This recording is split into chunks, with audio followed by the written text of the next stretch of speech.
Tonight, First Lady Melania Trump speaking out with a rare and surprising public announcement at the White House, denying any knowledge of Jeffrey Epstein's crimes and calling for a public hearing with Epstein survivors.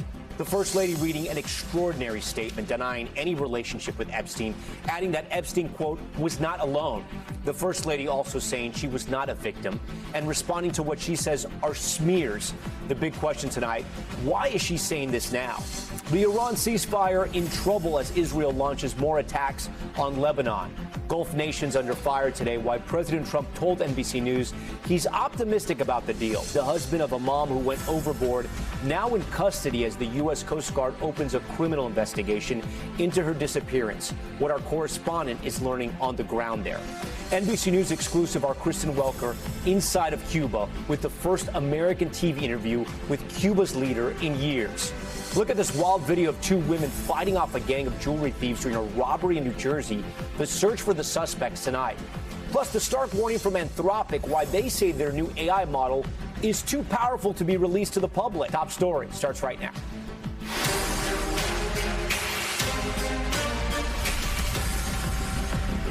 And good evening. We begin tonight with that stunning moment at the White House. First Lady Melania Trump stepping up to the podium to issue a rare and really an unexpected statement about Jeffrey Epstein, denying that she ever had a relationship with a convicted sex offender or his associate Ghislaine Maxwell, saying they only had a distant social connection. Melania also denied having any knowledge of the pair's crimes, adding she was not a victim of Epstein's. The First Lady also slammed what she said were false smears about her on social media, addressing an email she sent to Ghislaine Maxwell in 2002, calling it nothing more than casual correspondence. The speech breathing new life into a story that the president has been desperate to move past after facing months of scrutiny over the administration's handling and release of the Epstein files. But tonight, it's unclear what prompted the First Lady's statement in the first place or why she's speaking out now. Our Garrett Haig starts us off from the White House. Tonight, Melania Trump with a surprise announcement, breaking her silence on Jeffrey Epstein. The lies linking me with the disgraceful Jeffrey Epstein need to end today. The First Lady speaking publicly for the first time about the convicted sex offender, categorically denying any knowledge of or involvement in Epstein's crimes and saying they had only a distant social connection. Donald and I were invited to the same parties as Epstein from time to time, since overlapping in social circles is common. Mrs. Trump and her team worked aggressively behind the scenes over the last year to knock down what they saw as false or defamatory news stories and rumors connecting her to Epstein, earning retractions from some media outlets. I am not Epstein's victim. Epstein did not introduce me to Donald Trump. I was not a participant, was never on Epstein's plane, and never visited his private island. Melania Trump's name is mentioned more than 100 times in the Epstein files released by the DOJ, which also include this email she sent to Epstein accomplice Ghislaine Maxwell in 2002, complimenting Epstein and Maxwell on a flattering magazine story and inviting Maxwell to call her in New York. My email reply to Maxwell cannot be categorized as anything more than casual correspondence. Mrs. Trump concluding with a call for Epstein's survivors to be given a full and open congressional hearing to tell their stories. Then, and only then, we will have the truth. Thank you.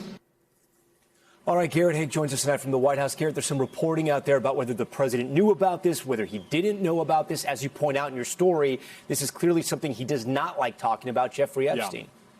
Yeah, Tom, it's a fascinating turn of events here. Over the last day and a half, we've all been trying to figure out exactly what this event was going to be. Sources at the White House either couldn't say or didn't know exactly what this was going to be about. The president took one phone call today from a reporter after these remarks in which he dismissed them, basically saying he didn't know anything about it, but he was in a meeting about the war and appearing to hang up the phone. When I asked around with my sources today, no one could affirmatively say one way or another whether the First Lady had told him the subject of these remarks before she gave them. But I can also tell you from my own experience trying to ask the president questions about Epstein, whether on camera or over the phone, it's the one subject at which he will very quickly change the subject, end an interview, hang up the phone. I simply don't think we know right now what he knew. And even as I'm standing here talking to you tonight, the White House, separate from the First Lady, has not put out one word publicly about those remarks. Okay, Garrett, hey, good to know all that. We appreciate it. I want to bring in Stephanie Grisham. She's a former chief of staff and press secretary to First Lady Melania Trump, who ultimately resigned after the January 6th Capitol riot. And of course, Stephanie, we want to make sure we let the viewers know all of your experience with the First Lady. You worked very closely with her for a very long time. And then, as you said there, as we reported, you resigned. The First Lady has said at times, or at least her office, that you were unprofessional and you've been trying to sell books ever since. But you did work with her. So, we do want to get your take on this. Were you surprised she came out and said this today? I think I was surprised, yes, like the rest of the country and probably world. But also I wasn't surprised by how random it was. This is Melania. She does things when she wants, how she wants. I guarantee she's thought about this for a long time. I've been asked about her motivation, why now? I don't know the answer, obviously. I would imagine she's either trying to get in front of maybe a story, or she had just truly had enough of being linked to the Epstein files. To me, no matter her motivation, I am glad that someone in the administration seems to be standing up for those victims. It was getting buried, in my opinion, and now it's everywhere again. And so kudos to her for being the strong, independent woman that I've always known her to be. Yeah, when I sat down and I interviewed her in Africa, she told me that she felt she was the most bullied person in the world, maybe on the internet. You'll remember that exchange. She does read a lot of what's written about her, right? She is aware of what's written about her. Oh, absolutely. She devours the news. She knew what was happening half the time before I even knew, and she would call me or text me about it. She keeps track of not only herself, but of course her husband. So no doubt she's been following this very, very closely. And I'm sure even being mentioned in the DOJ files bothered her immensely. Again, this is not something she would ever want to be linked with. And so I think she just decided this is the time to speak out. And again, kudos to her. And there's no way, by the way, watching Garrett before speak, I would imagine she gave the president a heads up. If an advisory went out yesterday, there's no way the West Wing press shop wasn't wondering what was going on. And so at some point, I'm sure as husband and wife, she gave him a heads up. I'm sure he's not happy, but I'm sure that he knew what was coming. It's a very good point. I do want to ask you, you spent a lot of time with her both on the campaign and in the White House. Did she ever mention Jeffrey Epstein? Did you ever hear Jeffrey Epstein's name come up with her? No, never once. And even the email, I've got to say that you guys showed at the beginning, that was a very polite response that I have seen Melania give many people, many socialites in whether it's Florida or New York, many times. Again, no surprise that she would have seen a magazine and then say you looked great. So I don't think that email was anything at all. Yeah, I do want to ask you, do you think that she's putting media companies on notice? Legal notice, that because she is not afraid to go after people, and she has gone after people when she feels that she's been wronged, either libeled or slandered? Yes, but I don't think that's a secret, right? I mean, I can remember when I worked for her, she would sue the Daily Mail and she won. She's definitely, again, I mean, she's very protective of her reputation and her brand. So in a way, she could be putting them on notice. But again, I'm wondering if something is about to come out, if her press shop got some kind of an inquiry. And so she's trying to head things off at the pass.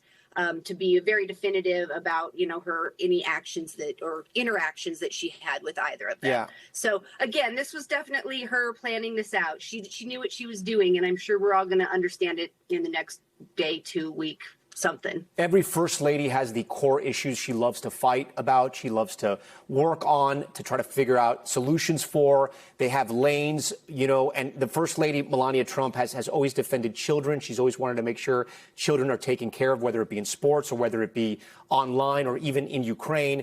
And she's also fought for women's rights as well, correct? Absolutely. And I believe that she was sincere when she had the backbone, unlike the administration or most Republicans in Congress, to call to let these women have a voice. And I understand that there's a lot of victims who are unsure about this. I don't blame them. They have been treated so poorly by this administration and forgotten. But even though obviously there's no love lost between Melania and I now, I believe that she is sincere in allowing those women to have a voice and to put on the record, if they choose, the shameful, horrible things that happen to them, and that this administration and Department of Justice and so many in Republican leadership have been ignoring or hiding all this time. Stephanie Grisham for us. Stephanie, so great to talk to you. We appreciate it. We want to head overseas now to the Middle East, where tonight a new wave of attacks is threatening an already fragile ceasefire between the U.S. and Iran. Stephanie Gosk is on the ground in Tel Aviv. Stephanie, we know you've heard bomb sirens tonight for the first time since the ceasefire began. Walk our viewers through what you're going through there with your team. Yeah, sure, Tom. And a real example of how Lebanon is actually one of the things that is most threatening this ceasefire right now. So we got these bomb sirens. This is the first time we've heard them since the announcement of the ceasefire. And according to Israeli media, they were rockets being launched by the Iran-backed militia Hezbollah from Lebanon into northern Israel. You know, the Israeli military says it is going to continue to attack Hezbollah in Lebanon, that it is not part of the ceasefire. They continued those attacks today, although they weren't quite on the scale of what happened yesterday. The bombardment yesterday was enormous, and according to Lebanese health officials, more than 300 people were killed. But these attacks still continue to happen today. You did have an announcement from Israel's Prime Minister Benjamin Netanyahu that they were going to open up talks. You know, this is a very important issue because Iran's leadership says that Lebanon, it is an inseparable part of this ceasefire, even though the U.S. and Israel deny that it is. All of that going on while the Strait in Hormuz remains effectively shut down. Only 5 ships went through there today, and you saw the price of oil go back up today, and you've got it at $4.17 a gallon in the U.S., and all sides, Tom, are getting ready for these talks in Pakistan on Saturday. NBC News spoke with President Trump, who said he is, quote, very optimistic about these negotiations coming up this weekend, Tom. All right, Stephanie Gosk, you and your team stay safe tonight, please. We'll head to the Bahamas now, where we've been tracking that story. The husband of a missing Michigan woman has now been arrested. Authorities questioning the 58-year-old 5 days after he said his wife fell off their boat. This coming as we learn more about the couple's history of domestic violence. NBC's George Solis is in the Bahamas. The husband of an American woman missing in the Bahamas in custody tonight. Brian Hooker arrested in connection with the disappearance of his wife Lynette, missing now for 5 days. Police say Mr. Hooker told them his wife Lynette fell overboard Saturday when they were traveling in an 8-foot dinghy from Hopetown to Elbow Key, strong currents sweeping her away. They had been chronicling their life on the water on social media. But Lynette's daughter tells us their relationship was volatile and expressed suspicions before the arrest. Carly, do you believe this was an accident? I feel like this was probably pre-planned, if anything. Like, it doesn't seem like just some accident. Today, Lynette Hooker's mother told the Associated Press she was glad to hear about the arrest. What has he said in response to the allegations made by his stepdaughter? He has denied the allegations, and he is anxious to defend himself. Hooker's attorney also telling NBC News Mr. Hooker categorically and unequivocally denies any wrongdoing, and he has been cooperating with authorities. The couple has been married for more than 2 decades. In 2015, police responded to an incident involving the couple where they accused each other of assault. According to the police report, Brian had visible injuries. Lynette was arrested, but a warrant was later denied over insufficient evidence as to who started the assault. Today, our drone capturing the couple's boat Soulmate, now docked in this harbor. The U.S. Coast Guard confirming they're also conducting a criminal investigation into the disappearance of Ms. Hooker. All right, George joins us now from Marsh Harbor in the Bahamas. So, George, what more did Brian Hooker's attorney tell you about what happened before his arrest? Yeah, Tom, a couple of interesting things. She told me that he actually retained her services prior to his arrest, and he'd already been questioned by police as a witness. He also told her that he was actually planning an excursion to go out and try and find his wife in a new search expedition. And she also told me that his next line of questioning in Freeport could determine whether he is set free or whether any charges are brought forth. Tom?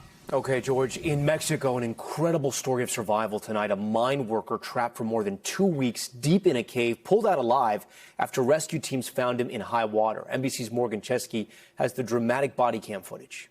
Muy bien, Zapata. Todo va a estar bien. Standing shirtless in waist-deep water deep below ground, this video released by Mexican authorities captures a miner's stunning rescue. It shows Army divers thanking Francisco Zapata Najera, his face blurred in this just-released video. Rescuers following his flashlight down a flooded tunnel to find the 42-year-old alive.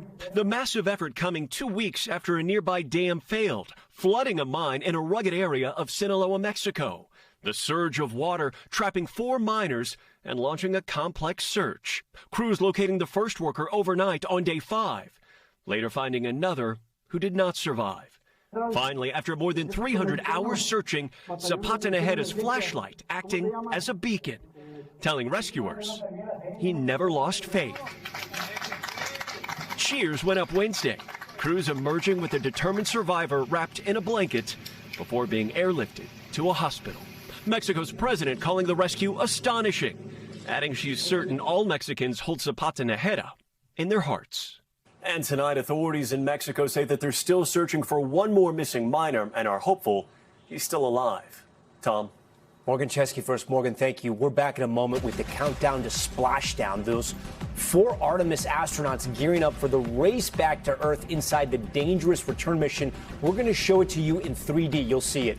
Plus, one-on-one with the president of Cuba, what he told our Kristen Welker about a potential deal with the U.S. And a violent smash and grab caught on camera, robbers raiding a jewelry store, 2 women inside fighting back. We'll show you that chaotic scene ahead on Top Story.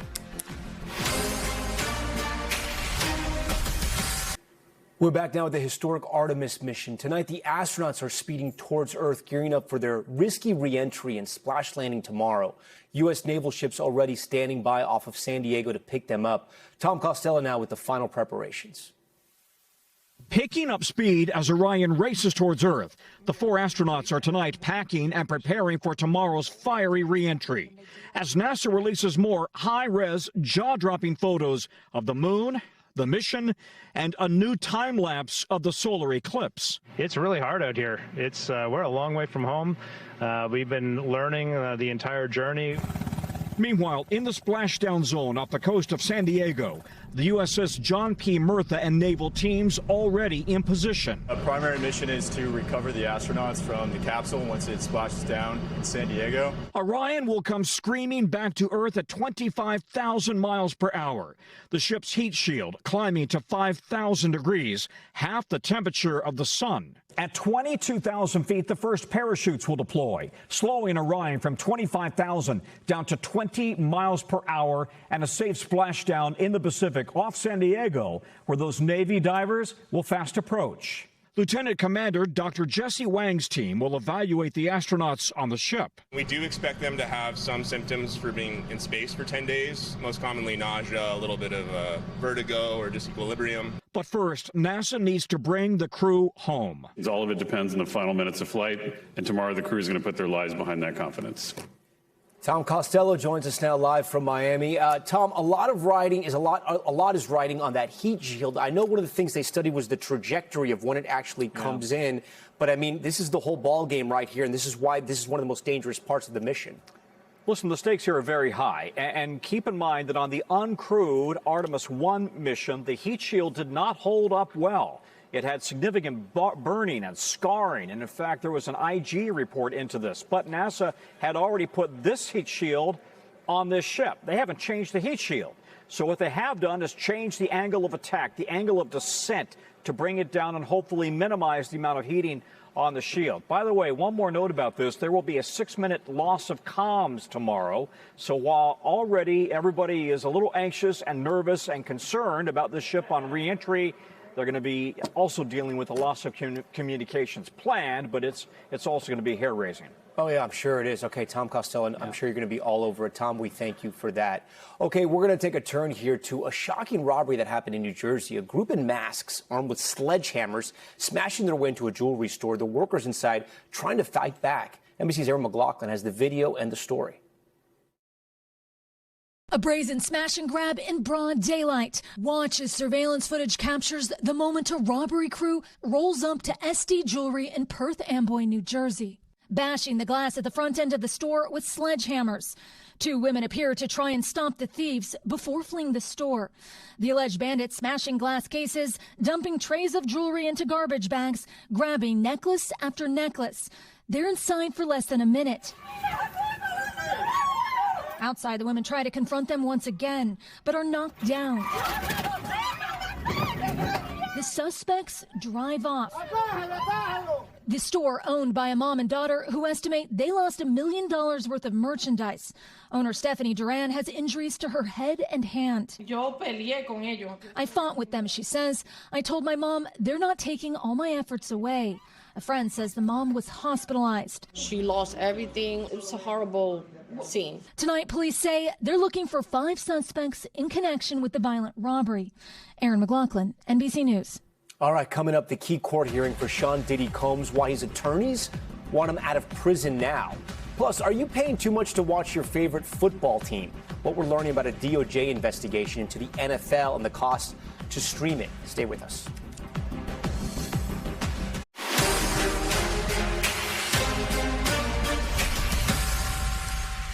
We're back now with our NBC News exclusive. Meet the Press moderator Kristen Welker sat down today with Cuba's leader Miguel Díaz-Canel in Havana. It is rare for the leader of the communist country to grant any type of interview. Kristen asked him about the historic standoff between the U.S. and Cuba after the U.S. imposed an oil blockade in January and Cuba's continued imprisonment of political prisoners on the island. Here's a portion of that interview. Would you be willing to step down if it meant saving Cuba? ¿Está dispuesto a dimitir con tal de salvar a Cuba? You are a very important and If the United recognized States asked, journalist. if the Have United you ever States asked that question to any other president in the world? Because it's one of the conditions the United States is asking for. Would you ever consider that? Let me explain. Have you asked that question to any other president I in the asked world? very Have you tough asked that question questions to to any our other own president in the world? president. Could you ask I that question asked to very Trump? hard questions of President Trump. Eso muestra, ¿es una pregunta tuya o es una pregunta del departamento? Is that a question from you, or is that coming from the State Department of the U.S. My government? question is, because it's one of the things that we've heard the U.S. government talk about, that they want political change here in Cuba. So my question for you, if they asked you, if they said this is one condition, would you step down? Because of your honesty, I'm going to assume that you're asking that question because of those reasons. En Cuba, las personas que están In Cuba, the people who are in leadership position is not elected by the U.S. government, and they don't have a mandate from the U.S. government. I also pressed President Díaz-Canel on the changes the United States says are necessary in order to normalize relations with Cuba, including releasing political prisoners, holding multi-party elections, and creating a free press. He was not willing to commit to any of those demands. Tom. Kristen Welker for us. Kristen, we thank you for that. You can watch your full interview on Meet the Press this Sunday. I want to bring in our panel tonight on Cuba. Carlos Curbelo is an NBC News political analyst and a former Republican congressman from South Florida. Rosa Maria Paya is a Cuban activist and founder of Cuba Decide, which advocates for democracy and free elections in Cuba. And Jose de Cordova is the Latin American correspondent at the Wall Street Journal, and that's where I'm going to start right there. Jose, I want to start with you. Why did Miguel Díaz-Canel provide this interview? Why did he grant this interview? He never sits down for interviews, especially with someone from America. So why do you think he wanted to sit down with Kristen Welker? Well, I think he wants to change or take control of the narrative right now. Cuba is in a very difficult situation. It's in economic crisis. He wants to basically say that give Cuba's part of it. It's very difficult for the Cuban government to get its point over, because it's a very difficult situation. It's a very tough situation to talk about. It's the country's on the point of collapse, and he wants to put the ball back in Cuba's court. Thank you, Jose. Rosa Maria, why do you think he did this interview? Well, he's obviously feeling threatened. The pressure is working. I think it's interesting that he felt threatened by the very question that he called it an American interference, and his answer is I believe obviously trying to mock President Trump. President Trump has been very clear. He has mentioned several times that Cuba is next. And the Cuban people are fighting for freedom and are doing so despite the hunger and despite the humanitarian catastrophe that they are enduring. Actually, they are doing it because they understand. We understand that to overcome the crisis, we need to end the regime. So the Cuban people have heard President Trump saying that Cuba is next, and we're counting on him. Carlos, he also told Kristen Welker that he's ready to die for Cuba, that Cuba is ready for any type of military attack. But he also made some news when he told Kristen Welker he hasn't spoken with Secretary of State Marco Rubio. He says he does not know Secretary of State Marco Rubio. And yet we know from our reporting that Secretary of State Marco Rubio has spoken with Raul Castro's grandson, who is known as Raulito. So there is some negotiations going on between the U.S. and Cuba. Why has Diaz-Canel not been part of that, do you think?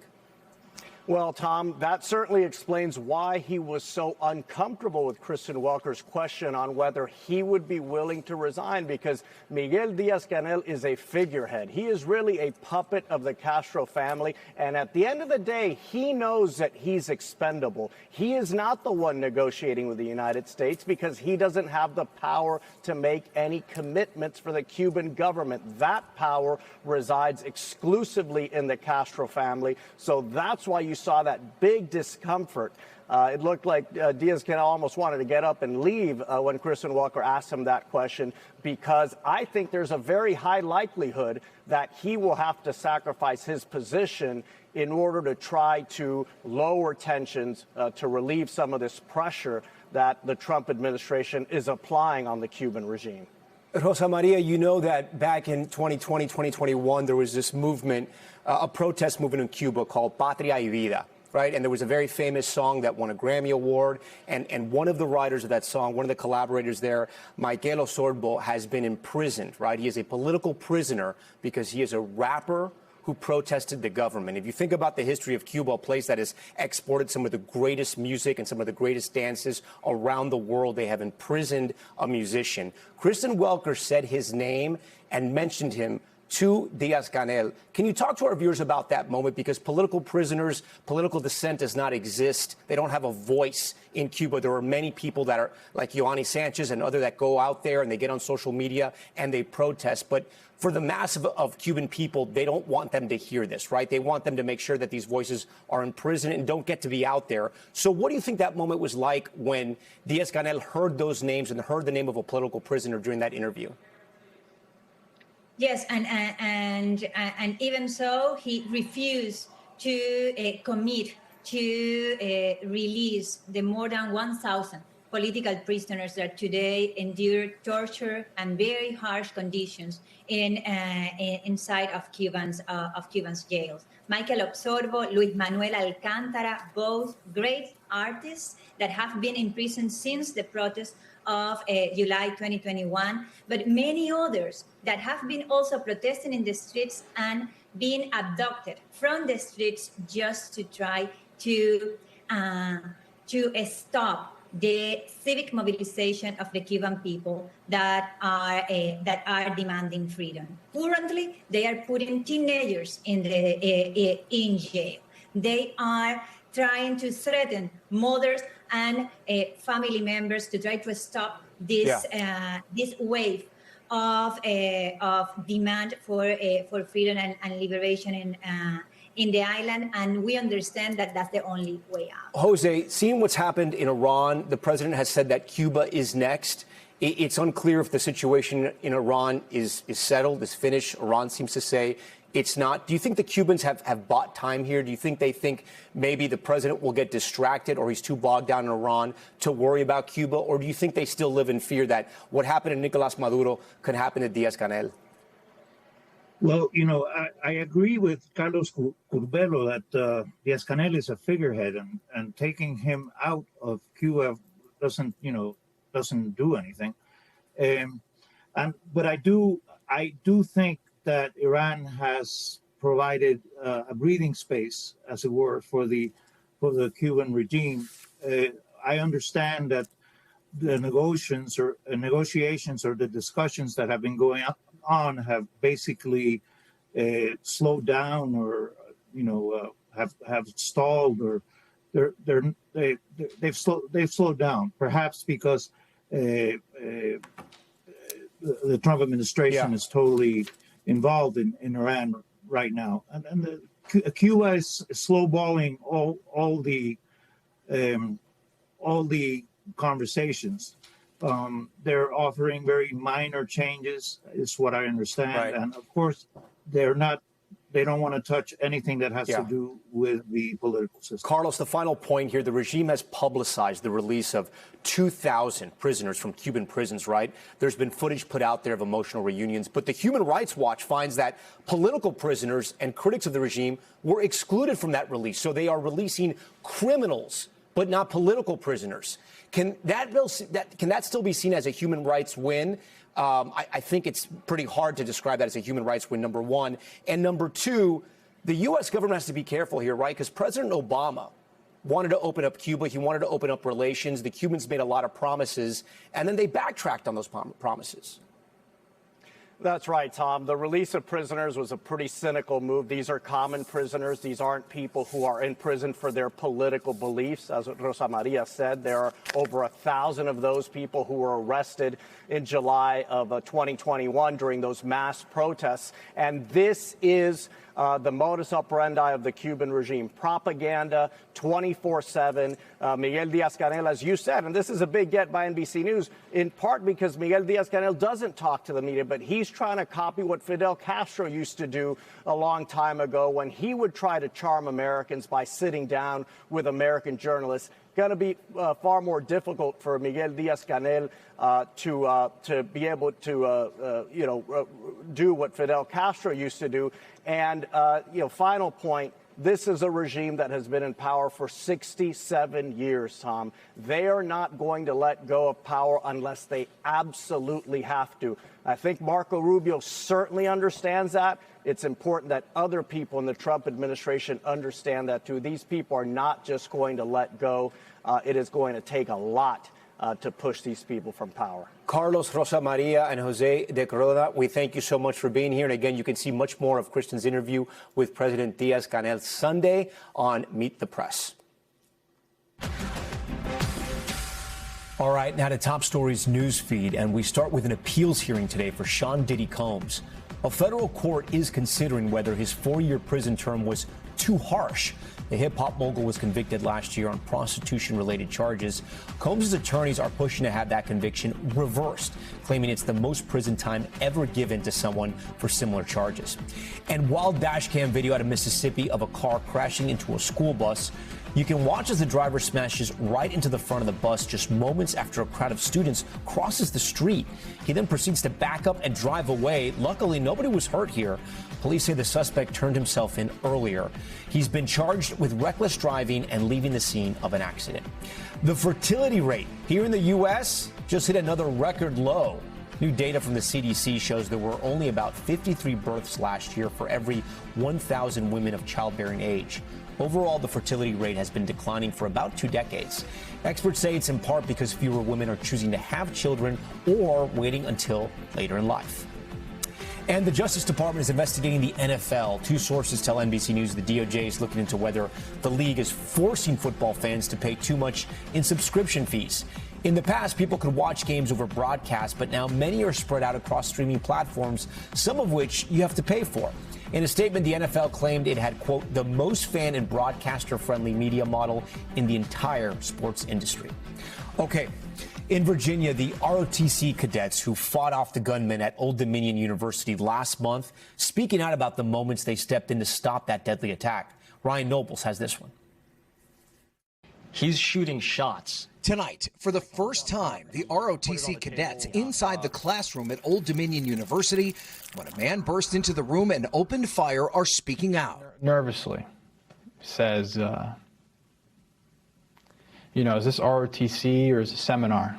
8 of the cadets recounting their story as part of a video released by the Army, describing in chilling detail the moment the shooter, Mohammed Baylor Jallah, burst into the room. He pulled out his gun and shouted, Allahu Akbar, and began shooting initially at the direction of Lieutenant Colonel Shaw. The shooter, Jallah, was killed in the incident. Cadet Louis Anchetta was grazed by a bullet, but still went after the shooter. It felt like a graze. After that, I'm like, I can keep on going. So Colonel Shaw finally turns him around. So then after that, I'm like, I'm ready. So I just go in there, just start stabbing him. As I'm stabbing him, other cadets jump in. The leader of the class, Lieutenant Colonel Brandon Shaw, was killed as he attempted to subdue Jallah. If he didn't lunge at him, I wouldn't be here right now. There's a possibility he could have turned his gun and I could have been next. Ryan Nobles joins us now. Ryan, some incredible accounts there, and those cadets are going to be receiving awards too? Yeah, one cadet in particular, Louis Anchetta, who was in the room at the time. He was actually grazed by a bullet during the shooting, but then after being hit by a bullet, he actually went after the shooter, helped to subdue him, likely helped to save more lives as a result. He was already awarded the Purple Heart and the Meritorious Service Medal for his actions on that day. Incredible. Okay, Ryan, so great to have you here in New York, too. We appreciate that. Still ahead tonight, the new warning from one of the biggest AI companies in the world. Why Anthropic says its new model is too powerful to be released to the public. Plus the dramatic handbag heist, you heard it right, caught on camera. What was inside? The hunt for the multi-million-dollar items that were inside and what the bag was carrying. Back now at Top Stories Global Watch, a Guatemalan man pleading guilty to a felony charge connected to a tractor-trailer crash that left more than 50 migrants dead. It happened in Mexico back in 2021. Authorities say the truck was heading to the U.S. and packed with at least 160 migrants when it hit a bridge and it flipped. Daniel Ramos is one of 6 Guatemalans charged over that crash. He faces a possible sentence of life in prison. In London, police say a man stole a designer bag from a woman outside of a pub. Get this. Little did he know there was a Fabergé egg and watch inside worth up to $3 million. Surveillance video shows the thief making off with the bag. Then prosecutors say he sold it with the egg inside for some drugs. The man was eventually arrested and sentenced today to more than 2 years in prison, but police are still on the hunt for that egg. Okay. And emperor penguins are the latest species to join the list of endangered animals. That, according to the world's leading conservation authority. It says the penguin population is shrinking. This because of climate change and causes sea ice to melt, of course, which they rely on for raising their chicks. Okay, now to the stark warning tonight from Anthropic, one of the world's leaders in artificial intelligence. Tonight, the company says its newest model, Claude Mythos, is too powerful to be released to the public, warning it works as an excellent hacker and can exploit software vulnerabilities that even humans can't find.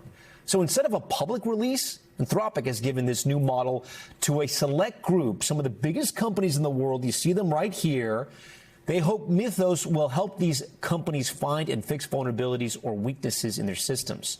Weaknesses, the company says the model has already spotted. Take a listen. I found more bugs in the last couple of weeks than I found in the rest of my life combined. For OpenBSD, we found a bug that's been present for 27 years. Where I can send a couple of pieces of data to any OpenBSD server and crash it. On Linux, we found a number of vulnerabilities. The model that we're experimenting with is, by and large, as good as a professional human at identifying bugs. It's good for us because we can find more vulnerabilities sooner and we can fix them. If you're like me, you have no idea what that means. So to help us make sense of all this, I want to bring in NBC's new chief technology analyst, Joanna Stern. You may recognize her. She's a good friend of Top Story. Now got a fancy title. Joanna, first, congratulations to you. And it's so great to have you here on Top Story. Help us understand, I hope I'm saying this right, this Mythos model and what are the biggest concerns? Right. I think you're saying it right. That's how I've been saying it. And what you heard those engineers talk about is exactly what this is. This is a new, really powerful model from Anthropic that can not only find vulnerabilities in software, which means it can not only find weaknesses in software, but then it can exploit, which means it could actually hack. And so that is the big fear with this model. And this is why Anthropic has said, no, we're not releasing it to the public yet. We are going to release it first to our partners who can patch some of these things, and then maybe eventually we will release it. They're not saying, but this is, I think, the way some of these model releases are going to go now, given how powerful they've become. Okay, explain this to me like I'm 5, and maybe I am, but is this like a McAfee, is that right? Right? The McAfee, the antivirus software you used to get on your like Windows, is that like this but on steroids? It's really not like this. It's a good analogy, but it's genuinely different, right? Because that software was protecting, right? It knew where they were sort of reactive, right? It was reactive to what hackers were finding. This is proactive, and it's very creative. It's looking at all of the software, and as we've seen from AI, can look at far more code and far more text than any human can, right? And previously we had humans looking for these bugs. And then it can take that step further and do the exploit. And so what these researchers and these engineers want to happen is it looks for these, and then it fixes and patches those exploits. Then eventually, hopefully leading to, yes, better patches in our software or better security software like McAfee. Yeah, McAfee. That is right. Thank you for that correction there. I do want to ask you, sometimes with these AI companies, there is a lot of hype. They still need to raise a lot of money to fund what they want to do, what they can do. Is this the real deal, or is this hype? And do we even know? I mean, has any independent analyst looked at this? Are these companies that are being offered the technology, are they already coming out publicly about it? Sure. Anthropic's motive here could be strategic, right? Hype up their great models ahead of the IPO, say how wonderful and better their model is than an OpenAI, a Meta, a Google. But I think here they're also being genuine, and I think both of these things can be true. And this is going to be the question we all ask every time we hear these now going forward, because these are soon going to be big for-profit public companies. And so they can benefit from having the world's best model, but we all could possibly suffer with the end of civilization or whatever else they're claiming or worried about with some of these AI models. Anthropic is still planning to release a version of what we're talking about here to the public, right? But for some of these smaller companies, are they now at risk if they don't get this technology first like the big boys are?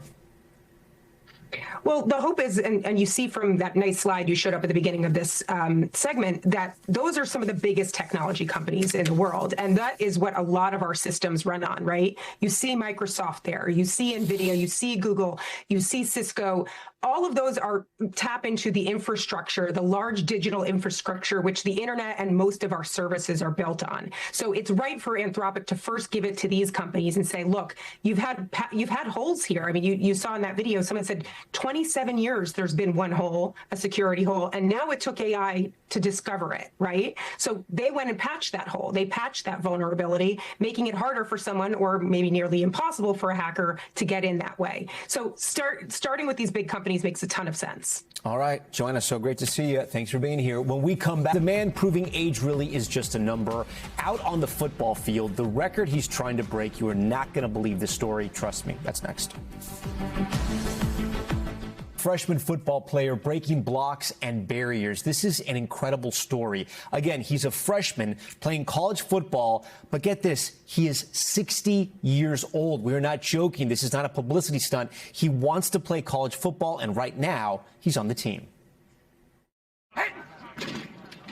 This is the McDaniel College football team, running drills at an early morning spring practice.